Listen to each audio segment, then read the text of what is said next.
आप सुबह से रात तक जो भी सोचते हो उसकी फाउंडेशन क्या है? I am this body. एक बार सोचो, देखो क्या होता है। I am this body, I am this body. तो वो अवेयरनेस जो हर तरफ है, आप चाहो तो अपनी आंखों से आप चांद तारों को देख सकते हो, आसमान को देख सकते हो, लेकिन जितना बोल रहे हो I am this body, I am this body, तो क्या हो रहा है, आपका वो ध्यान जो सब जगह रह सकता है वहां से सिमट करके सिर्फ और सिर्फ इस बॉडी तक आ गया। इसको लिमिटेड थिंकिंग बोलते हैं, जो सारी दुखों की जड़ है। बोलो I am the space, just like infinite space. कहां है थॉट? थॉट तब तक जिंदा रह सकता है जब तक आप अपने आप को फॉर्म समझते हो। जैसे ही आपको ये रियलाइज हुआ I am the formless, thought गया। अब थॉट आपके हाथ में है। थॉट को यूज करना है करो, नहीं करना है मत करो।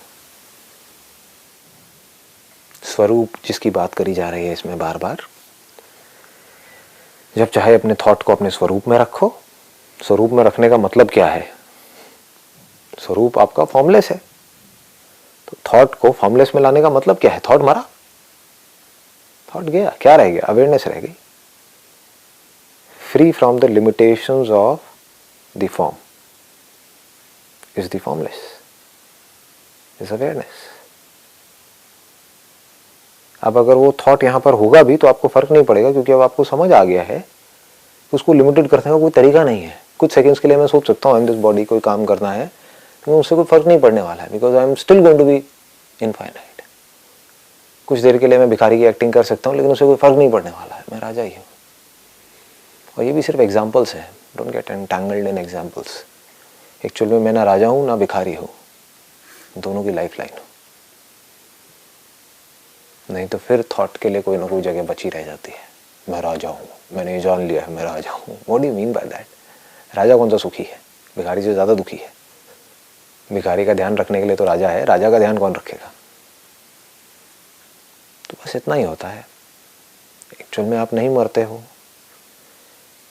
लेकिन थॉट के लेवल पे मरते रहते हो पल पल में। एक्चुअल में आप दुखी नहीं होते हो, थॉट के लेवल पे दुखी होते हो। ये क्या गड़बड़ हो रही है? थॉट के लेवल पे भी दुखी होना बंद हो जाए। चाहोगे भी तो दुखी नहीं हो पाओगे, इम्पॉसिबल। कैसे होगे दुखी? तुम स्वरूपतः नित्य मुक्त ही हो। It is a very very big statement.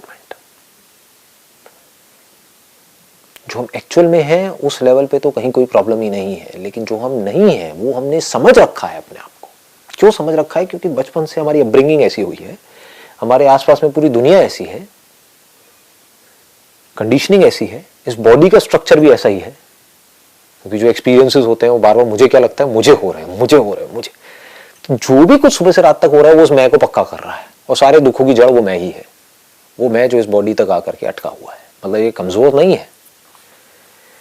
ये जो अहंकार है, अहम का जो आकार, एक्चुअल में अहम जो है वो निराकार है, लेकिन ये जो अहंकार जिसको बोलते हैं, अहंकार, ईगो, अहम जो आइडेंटिफाइड है एक फॉर्म के साथ, ये कोई कच्चा नहीं है, बहुत पक्का है, एक्सट्रीमली स्ट्रांग। एंड इसको किसी ने बनाया नहीं है, we find ourselves with it. जैसे अगर आप पूछते हो कि भाई इस सब की जड़ क्या है, वो है इग्नोरेंस, कि मुझे नहीं पता मैं कौन हूं, इस वजह से मैं दुखी हो रहा हूं। तो आप पूछोगे क्यों नहीं पता? कोई पर्सन है वो अनएजुकेटेड है, मान लो, मैं एक एग्जांपल दे रहा हूं, डोंट टेक इट लिटरली। कोई पर्सन है वो अनएजुकेटेड है, इसलिए वो सफर कर रहा है। तो उस इलिटरेसी का तोड़ क्या है? एजुकेशन। उसको स्कूल जाना होगा, सीखना होगा, समझना होगा।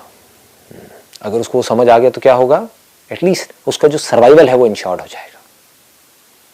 I am not talking about happiness, I am talking just about survival. ये दोनों हमको समझ आ रहा है ना, दोनों में डिफरेंस। एक है बाहर का सर्वाइवल, वो डिपेंड करता है हमारी स्किल के ऊपर। जितनी तगड़ी मेरी स्किल्स होंगी उतना ही अच्छे से मैं अपना सर्वाइवल इंश्योर्ड कर सकता हूँ, उतनी ही एक कंफर्टेबल लाइफ दे सकता हूँ अपने आप को भी और अपने आसपास में लोगों को भी।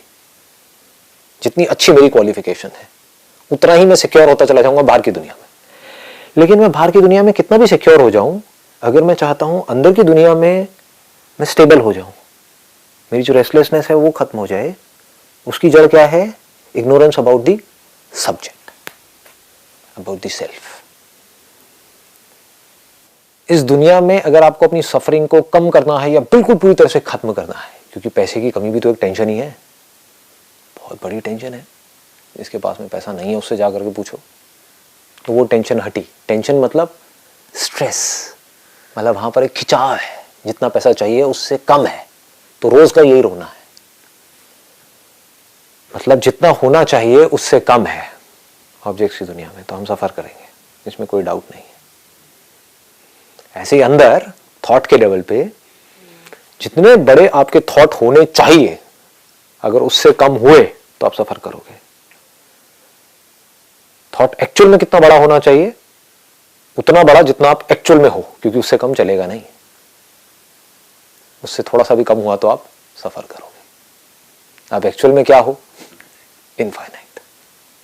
मौत किसी को नहीं अच्छी लगती। आप एक्चुअल में क्या हो? इटर्नल हो। मरने के नाम से ही आप सफर करोगे, चाहे वो खुद की मौत हो चाहे किसी और की मौत हो। मौत के नाम से ही डर लगेगा। आप इंटरनली अपने थॉट के लेवल पे गरीब हो। इसका सोल्यूशन क्या है? थॉट के लेवल पे अमीर होना पड़ेगा। बाहर दुनिया में आप गरीब हो, उसकी वजह से आप दुखी हो रहे हो, आपके बीवी बच्चे दुखी हो रहे हैं, आपकी फैमिली दुखी हो रही है, सब भूख से तड़प रहे हैं। उसका तोड़ क्या है? आपको अमीर होना पड़ेगा। अंदर की दुनिया में आप गरीब हो, बाय डिफॉल्ट सारे गरीब हैं। राजा भी गरीब है, प्रजा भी गरीब है, सब गरीब है, क्योंकि एक्चुअल में जो वो है उसके कंपैरिजन में देखो तो गरीब ही है। तो अंदर की दुनिया में एजुकेशन का मतलब क्या है? आपको समझ आए कि मैं एक्चुअल में कौन हूं, रियलिटी को देखना है। वो रियलिटी को अगर हमने देख लिया और समझ लिया और उसके हिसाब से हमने सोचना शुरू कर दिया, अगर समझ आ गई तो ऑटोमेटिकली उसके अकॉर्डिंग थॉट चलेंगे। सिंपल है ना। अंदर की दुनिया में जिस दिन आपको समझ आ गया कि आप कौन हो, तो आपको अपने थॉट्स को चलाना नहीं पड़ेगा उस डायरेक्शन में। चलाना पड़ रहा है तो इसका मतलब अभी समझ नहीं आया है। थॉट्स उसी डायरेक्शन में चलेंगे और किसी डायरेक्शन में चल ही नहीं पाएंगे। इम्पॉसिबल। मैं अगर राजा हूं तो राजा की तरह ही सोचूंगा ना, भिखारी की तरह कैसे सोच लूंगा? इम्पॉसिबल। क्योंकि मुझे आकर कितना भी बोलता रहे भिखारी हो भिखारी हो, उसको पकड़ करके जेल में डालूंगा तो राजा हूं। तो थॉट्स उसके अकॉर्डिंग चलने लग जाएंगे, वर्ड्स उसके अकॉर्डिंग मुंह से निकलने लग जाएंगे। तो इस सबका तोड़ क्या है? इस सबका सोल्यूशन क्या है? अंडरस्टैंडिंग। अंडरस्टैंडिंग क्या एक दिन में आ जाएगी, एक झटके में आ जाएगी? बच्चा एक स्कूल में गया और अगले दिन बाहर आया और बोला मैं सीख गया, ऐसे होता है? It's a slow and study process, it's a gradual process. इसीलिए इंडिया में सत्संग को इतनी ज्यादा इंपॉर्टेंस दी जाती है। पहले क्या था? हर घर में एक सत्संग हॉल होता था पहले के टाइम में। मतलब डेली सत्संग होना ही होना है। कब तक? जब तक भी एक बंदा है तब तक। तो it takes time, you need to have a lot of patience, lot of patience. जैसे बाहर पेशेंस चाहिए, किसी स्कूल में जाते हो तो वहां पर पेशेंस चाहिए। कोई बच्चा कारपेंटर का काम सीख रहा है तो उसको पेशेंस चाहिए। कई बार हाथ भी कटेगा, कई बार दर्द भी होगा। एक तरीके से काम करेगा तो उसके हाथ में दर्द होगा, हो सकता है बॉडी में दर्द होगा। वो दर्द को सहना पड़ेगा अगर उसको अपनी एक कंफर्टेबल लाइफ चाहिए तो अगर आपको एक कंफर्टेबल माइंड चाहिए, स्ट्रेस फ्री लाइफ चाहिए, रेस्टफुल स्लीप चाहिए, तो इस एंड पे काम करना ही होगा, चाहे कितना भी दर्द हो, कितना भी टाइम लगे। इसका कोई ऑल्टरनेटिव नहीं है। स्लो एंड स्टडी प्रोसेस एक दिन में नहीं होता है। जैसे एक दिन में बीज एक पेड़ नहीं बनता है, ऐसे ही एक दिन में कोई लिटरेट नहीं हो जाता है। एक दिन में ये सब कुछ समझ नहीं आ जाता है। Takes a lot of time, but it is worth it. Every single moment spent on this is worth it. क्योंकि यहां से आप खुद की जो वास्टनेस है उसको देख रहे हो, उसका अलग ही मजा है। बाहर की दुनिया में आप क्या कर रहे हो? जितना बाहर देख रहे हो या बाहर के बारे में पढ़ रहे हो, आप जो बाहर की दुनिया की वास्टनेस है उसको देख रहे हो। उसको जितना देखोगे उतना ही डरोगे, उतना ही इनसिक्योर फील करोगे कि इतनी बड़ी दुनिया में आपकी औकात क्या है? कुछ भी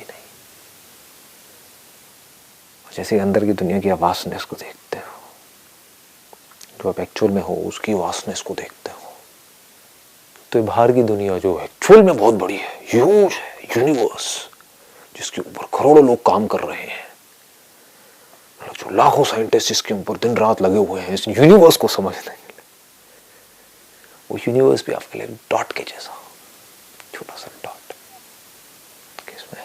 मुझ में। तुम संपूर्ण दृश्य प्रपंच के, प्रपंच मतलब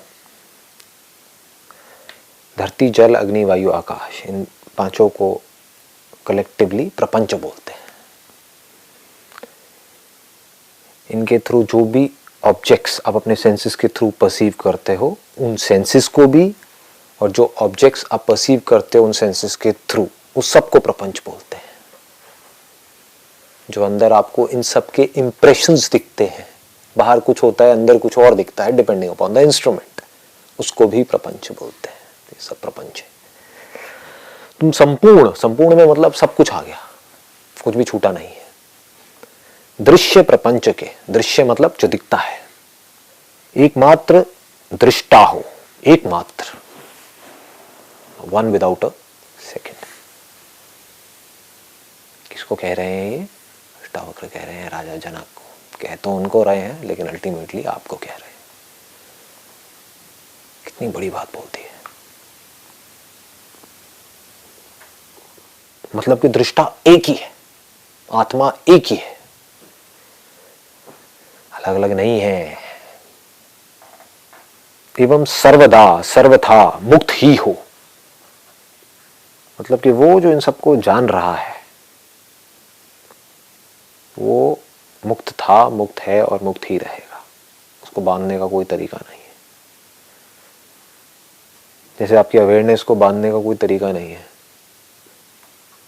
आप अभी कुछ देखने लग जाओ, कल कुछ और देखने लग जाओ, दिखने में चाहे वो बुरा हो चाहे अच्छा हो, अच्छे की वजह से कुछ रिएक्शंस हो, बुरे की वजह से कुछ रिएक्शंस हो, उससे कोई फर्क नहीं पड़ता है। दिखता है नहीं दिखता है उससे भी कोई फर्क नहीं पड़ता है। लाइट दिखती है अंधेरा दिखता है उससे भी कोई फर्क नहीं पड़ता है। तुम्हारा बंधन यही है कि तुम दृष्टा को अपने से पृथक समझते हो, मतलब कि अपने से अलग समझते हो। बहुत बड़ी स्टेटमेंट है ये पूरे के पूरे अष्टावक्र गीता का एसेंस है। इसी को विवेक बोलते हैं। आत्मा अनात्मा विवेक, discrimination between the self and the non self. तो आप एकमात्र दृष्टा हो, मतलब कि इस सब को जानने वाला।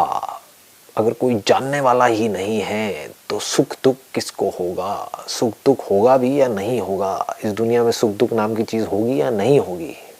नहीं होगी अगर कोई जानने वाला नहीं है। कोई एक्सपीरियंस नहीं होगा। एक्सपीरियंस किसे होगा अगर कोई जानने वाला ही नहीं है? तो फीलिंग किसे होगी? और जब एक्सपीरियंस ही नहीं होगा, फीलिंग ही नहीं होगी, सुख दुख ही नहीं होगा, थॉट्स ही नहीं होंगे, तो प्रॉब्लम किसे होगी? तब तो कोई सेपरेशन है ही नहीं। जो भी कुछ हो रहा है इस पूरी की पूरी दुनिया में, उस सबका बेस क्या है अगर जानने वाला नहीं है? तो जिसको कॉन्शियसनेस बोलते हैं। लेकिन वेस्ट में लोगों ने क्या किया, कॉन्शियसनेस का भी एक कॉन्सेप्ट बना दिया है, एक आइडिया बना दिया है। They talk about consciousness, but they don't have any clue what this consciousness is all about. क्योंकि वो कॉन्शियसनेस को अपने आप से अलग समझ रहे हैं, उसको भी एक फिनोमिना समझ रहे हैं। वो ये समझ रहे हैं कॉन्शियसनेस भी बनती है और मिटती है। वही गलती कर रहे हैं जो पास्ट में अनगिनत लोगों ने करी है। वो कॉन्शियसनेस को मिक्स कर रहे हैं थॉट के साथ में। वो सोचते हैं कि कॉन्शियसनेस भी कंट्रोल होती है। तो इसको बड़े आराम से समझना होगा कि ये एरर है क्या। यही तो है ना, this is the root cause of all the errors, कि हम देखने वाला किसी और को समझते हैं। क्यों समझते हैं? क्योंकि सुबह से रात तक करते ही यही है। और कुछ करते हो क्या? और कुछ बोलते हो क्या? और कुछ सोचते हो क्या? ये जो मैं है, जो एक्चुअल में जानता है इस पूरे के पूरे फिनोमिना को, इस पूरी प्रोसेस को, जो एक्शन रिएक्शन दोनों से फ्री है, कॉज इफेक्ट दोनों से फ्री है, कॉजलेस है, इसका खुद का कोई कॉज नहीं है। लेकिन हम क्या गलती करते हैं, क्योंकि सब यही गलती कर रहे हैं, हम क्या बोलते हैं, जब भी हम बोलते हैं मैं मोटा हूँ, मैं पतला हूँ, बोलते हैं हम, तो ये मैं कहाँ पर है, कहाँ आ गया है मैं, बॉडी में आ गया है। हमारी सारी कॉन्वर्सेशन सुबह से लेकर के रात तक, उसकी जो फाउंडेशन है, अगर उसको आप ध्यान से एनालाइज करोगे तो उसमें इम्प्लाइड है, या तो उसमें मैं होता है या तू होता है, या ये होता है या वो होता है। ऑब्जेक्ट्स के बारे में हम कह सकते हैं ये और वो, लोगों के बारे में कह सकते हैं मैं और तू। तू मतलब वो जो मुझसे अलग है, सेपरेशन आ गया। मैं मतलब क्या, मैं ये हूं, आप मुझसे अलग हो। कभी हम क्वेश्चन करते ही नहीं है कि मैं है क्या। मुझे भूख लगी है, अब हम क्या कर रहे हैं, अब हमने कहाँ अपने आप को आइडेंटिफाई कर लिया है। पहले हमने आइडेंटिफाई किया था अपनी जो फिजिकल अपीयरेंस है, आउटर अपीयरेंस है, उससे। अब हमने कहाँ अपने आप को आइडेंटिफाई कर लिया, अपने जो फिजियोलॉजिकल फंक्शंस हैं हमारी बॉडी के, उससे। मुझे भूख लगी है, मुझे प्यास लगी है, वो तो बॉडी को भूख लगी है ना, बॉडी को प्यास लगी है ना। फिर हम बोलते हैं कि मुझे बड़ा अच्छा फील हो रहा है, मैं बहुत खुश हूं। तो हमने अपने आप को किससे आइडेंटिफाई कर लिया है, एक फीलिंग से। वो फीलिंग पैदा हुई और वो फीलिंग मर गई। मोटापा पैदा हुआ, आज जो मोटा था कल पतला हो गया, तो मैं कौन हूं? क्या मैं वो हूं जो उस फीलिंग से जुड़ी हुई थी, या मैं जुड़ी ही नहीं, वो फीलिंग आई और गई। कितनी फीलिंग आती हैं, चली जाती हैं, लेकिन हम कभी इस इंक्वायरी को करते नहीं हैं। इसका मतलब क्या है, अगर इतनी सी बात हमको समझ आ जाए, ये सुखी होने की फीलिंग आई और गई, यानी कि पैदा हुई और मरी, लेकिन मैं ना पैदा हुई ना मैं मरी। अगर मैं ये कह रही हूं कि मैं खुश हो गई, तो ये अगर एरर नहीं है तो और क्या है, ये ना समझी नहीं है तो और क्या है। तो इसका मतलब क्या है कि and this is real enlightenment. इसको अगर आप ध्यान से समझ पाओ तो इससे बड़ी और कोई चीज हो नहीं सकती। इसका मतलब क्या है कि कोई भी फीलिंग आ जाए, कैसी भी, अच्छी से अच्छी और बुरी से बुरी, उसका मेरे होने पे और ना होने पे कोई फर्क नहीं पड़ता है। आने दो, देखते हैं कैसी फीलिंग आती है, देखते हैं किस लेवल की आती है। इस दुनिया में देखते हैं अच्छी से अच्छी फीलिंग क्या है, आने दो, I am open for it. इस दुनिया की बुरी से बुरी फीलिंग क्या है, देखते हैं, आने दो, I am open for it. तो यहां पर कंफ्यूजन कहां है, ये जो अष्टावक्र जी ने जो बात करी है, राजा जनक को जो कह रहे हैं, बड़ा बारीक कंफ्यूजन है। हम क्या सोचते हैं कि जिस वक्त में हम कुछ सोच रहे होते हैं, तीन ही लेवल्स हैं, कुछ सोच रहे होते हैं या कुछ फील कर रहे होते हैं या अपने सेंसेस के थ्रू कुछ परसीव कर रहे होते हैं, तब तो हम बोलते हैं कि हम है।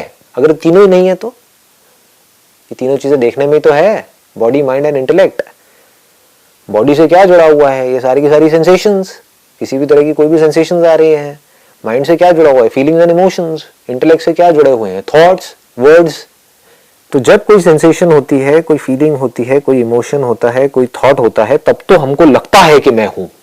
ये भी कहना गलत नहीं होगा, इसी को हम कहते हैं कि मैं हूं। बस मैं आपसे पूछूंगा आप क्या हो, मैं ना देख रही हूं, ये मैं हूं। अच्छा, अभी आप नहीं देख रहे, अभी आप सुन रहे हो, तो ये सुनने वाले आप हो, देखने वाले आप हो। यानी कि जब आप किसी ऑब्जेक्ट से जुड़ते हो, आपका ध्यान किसी ना किसी ऑब्जेक्ट से जुड़ता है, तब तो आपको लगता है कि मैं हूं। जब नहीं जुड़ता है तो आपको क्या लगता है कि मैं नहीं हूं। उस वक्त मैं कुछ नहीं बन जाती हूं। कुछ नहीं कैसे बन सकते हो? तो जब कोई फॉर्म होती है, कोई सेंसेशन होती है, या जब अंदर ही अंदर हम कुछ बोल रहे होते हैं, तब तो हमको लगता है कि हम हैं। जब हम बोलना बंद कर देते हैं तो हमें लगता है कि पता नहीं क्या हो रहा है। इसीलिए लोग डरते हैं मेडिटेशन करने से, क्योंकि सब कुछ छूट रहा होता है। छूटना इज इक्विवेलेंट टू मरना। वो चुप नहीं बैठ सकते, ना बाहर से ना अंदर से। ये दुनिया की प्रॉब्लम है, क्योंकि उनको मौत से डर लगता है, चुप होने से डर लगता है। जब बोलते रहते हैं तो उनको अपने होने का एहसास होता है, कुछ करते रहते हैं तो अपने होने का एहसास होता है, कुछ देखते रहते हैं तो उनको लगता है कि मैं हूं। बाहर कुछ करते रहते हैं और अपने अंदर कुछ ना कुछ करते रहते हैं। उनको बोलो टिक करके बैठो, कुछ नहीं करना है, वो छोड़ नहीं सकते उन थॉट्स को। क्यों नहीं छोड़ सकते? क्योंकि डर लगता है। नोन में जिसको वो जानते हैं वहां पर वो बड़ा कंफर्टेबल फील करते हैं, चाहे वो बुरा भी हो। अननोन से डर लगता है कि अगर इस थॉट को छोड़ दिया कि मैं हूं, ब्रेथ जिसको मैं देख रही हूं उसको छोड़ दिया तो क्या होगा? कहीं ब्रेथ बंद तो नहीं हो जाएगी, कहीं मैं मर तो नहीं जाऊंगी। हमेशा हम कुछ ना कुछ पकड़ करके रखते हैं। क्यों पकड़ करके रखते हैं? क्योंकि अगर ना पकड़े तो हम है ही क्या। अगर मैं किसी आदमी से पूछूं आप अपनी मेमोरी को मत पकड़ो, अपनी परसेप्शंस को मत पकड़ो, किसी को मत पकड़ो, आप हो क्या? उसको पता ही नहीं है वो क्या है। इसको इग्नोरेंस बोलते हैं। अगर किसी को पता हो और अच्छे से समझ आ चुका हो मैं क्या हूं, तो उसके लिए थॉट्स का होना या ना होना एक जैसा है। फीलिंग्स का होना या ना होना एक जैसा है। बॉडी का होना या ना होना एक जैसा है। इसको विवेक बोलते हैं। तो इसको बिल्कुल क्लियर है कि क्या मरता है और क्या नहीं मरता है। क्योंकि जो खुद नहीं मरता है वही उसको जान सकता है जो कि मरता है। क्योंकि उस फीलिंग को जानने के लिए जो पैदा हुई और मरी, किसी ऐसे का होना जरूरी है जो उस फीलिंग के पहले भी था, उस वक्त भी था और बाद में भी था। Should be absolutely clear. इसी को स्थित होना बोलते हैं कि हमारी समझ वहां पर स्थित हो गई है जो हम एक्चुअल में है। वहां से हमारा थॉट से भी अटैचमेंट छूट जाता है। We become indifferent to the presence and absence of thoughts. This is the highest possible state. कुछ लोग हैं जो थॉट्स को पकड़ रहे हैं, उसको छोड़ नहीं सकते हैं, रेस्टलेस हैं, कॉन्टिन्यूसली कुछ ना कुछ सोच रहे हैं, कुछ ना कुछ बोल रहे हैं, बड़बड़ बड़बड़ बड़बड़ बड़बड़ बड़बड़ सुबह से लेकर के रात तक, अंदर भी बाहर भी रेस्टलेस है। कुछ लोग हैं जो इन थॉट्स से पीछा छुड़ाने की कोशिश कर रहे हैं, पहाड़ों पे जा करके मेडिटेशन करके ये करके। But the knower of the truth becomes indifferent to both the states. उसके लिए समाधि में, थॉट्स के ना होने में, यानी कि गहरी नींद में, थॉटलेस स्टेट में, थॉट्स की स्टेट में, अच्छे थॉट्स में, बुरे थॉट्स में, अच्छी फीलिंग्स में, बुरे फीलिंग्स में कोई फर्क नहीं है। उसके लिए सब एक है। He is open for everything and everyone, and that which is open for everything, everyone, all kind of experiences is the truth. जिसके लिए राम में और रावण में कोई फर्क नहीं है, कोई डिफरेंस नहीं है। फिर चाहे वो खुद राम है, चाहे वो खुद रावण है।